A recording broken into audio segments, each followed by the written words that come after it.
ልበላችሁ መሰለኝና ሻሎም ሻሎም ትላለች ሁሌ ሰው ስታገኝ። ሻሎም ሻሎም እላችኋለሁ፣ ሰላማችሁ ይብዛ።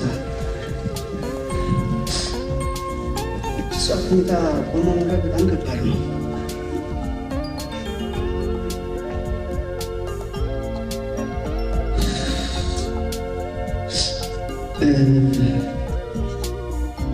ያው እሷ ላትመጣ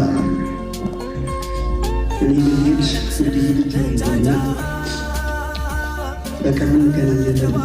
በጣም መመለት ብዙ ለፍቼባታለሁ፣ ግን እንዳሰብኩት አሉ። ጽናትና የመንፈስ ብርታቷ ከካንሰር ጋር የምትታገል አትመስልም ነበረ። በህመም ውስጥ ሆናም ፊቷ ላይ የሚታየው ፈገግታ የሚጋባ አይነት ነበር። የመዳን ፊት ነበር የምናይባት። ይሁንና በመጨረሻ ግን ከዚህ ዓለም ድካም አርፋለች። ከጭንቀት አረፈች። የቀረባት ስቃይ ነው፣ ድካም ነው ይላሉ የቅርብ ወዳጆች። ዘማሪት የምስራች ስምኦን እንግዲህ እልፈቷ ከተሰማ ዛሬ ሁለተኛው ቀን ላይ እንገኛለን። በትውልድ ቦታዋ አርባ ምንጭ የቀብር ስነስርዓቷ ተፈጽሟል። የአርባ ምንጭ ከተማ የወጣት ዘማሪ የምስራች ስምኦንን አስከሬን በክብር ተቀብሎ እጅግ አስገራሚ በሆነ ሁኔታ የቀብር ስነስርዓቷ እንዲፈጸም አድርጓል። በቀብሩ ላይ የተሰሙ አዳዲስ ነገሮችንም አብራችሁ ስትቆዩ ትሰማላችሁ። ዛሬ ግንቦት 27 ቀን 2017 ዓ.ም የዘማሪት የምስራች ስምኦን አስከሬን ወደ አርባ ምንጭ ከተማ ሲደርስ ቤተሰቦቿ፣ ወዳጆቿ፣ ጓደኞቿ፣ የወንጌል መካነ ኢየሱስ ቤተክርስቲያን አማኞች፣ በርካታ የከተማው ነዋሪዎች ወጥተው አስከሬኗን እጅግ በሐዘን ድባብ ውስጥ ሆነው ተቀብለው ቀብር ስነስርዓቷን ፈጽመዋል። በቅርቡ ልትዳር የነበረችው ወጣቷ ዘማሪ እንግዲህ በርካቶች ይወዷታል። በተለያዩ ዝማሬዎቿም ያውቋታል። ለዛም ነው በማህበራዊ ሚዲያ ላይ ይሄ ሁሉ የሐዘን መግለጫ ሲሰጥ የነበረው። አርባ ምንጭ የእናት ማህበር ምዕመናን አባላት እንዲሁም ሌሎች በርካታ የከተማዋ ነዋሪዎች ጋሞ አደባባይ በመገኘት አቀባበል እንዳደረጉላትም ቪዲዮቹን እየተመለከታችሁ እንደሆነ እንረዳለን። በቪዲዮ ላይ እንደምታዩትም እንግዲህ በርካታ ወጣቶች ያለ ዕድሜ ገደብ ወጥተው ሐዘናቸውን በምሬት እየገለጹ ይገኛሉ።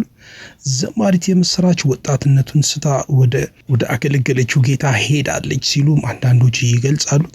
የምስራች ስምኦን በዝማሬ ጸጋዋ ለብዙዎች መጽናናትና መባረክ ምክንያት ነበረች።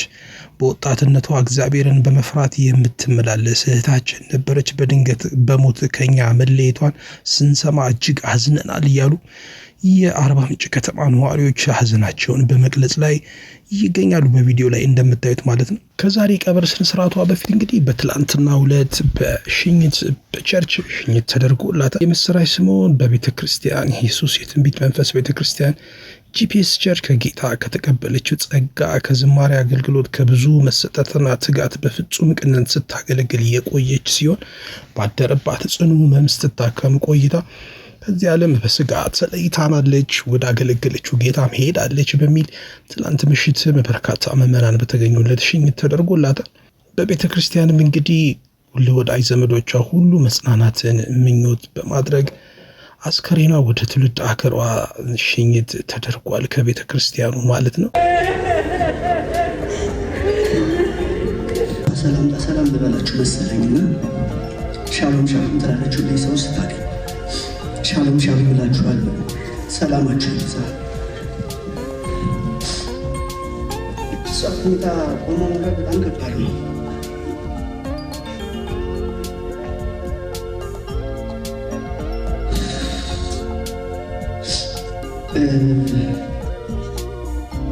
ያው እሷ ላትመጣ እኔ ብሄድ እንግዲህ ልጅ ሆና በቅርቡ እንገናኛለን። በጣም መመለት ብዙ ለፍቼባታለሁ፣ ግን እንዳሰብኩት አሉ።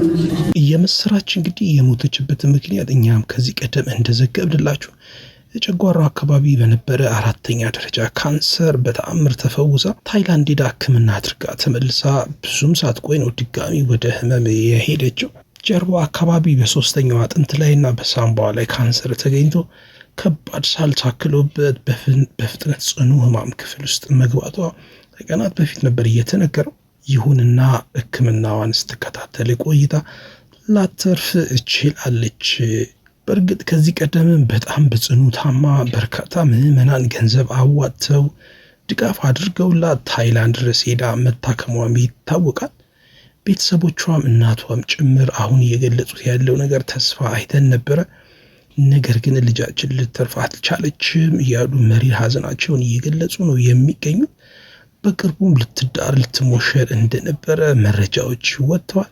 ይሁንና ከህመሟ ሳታገግም ወደ አገለገለችው ጌታ ሄዳለች።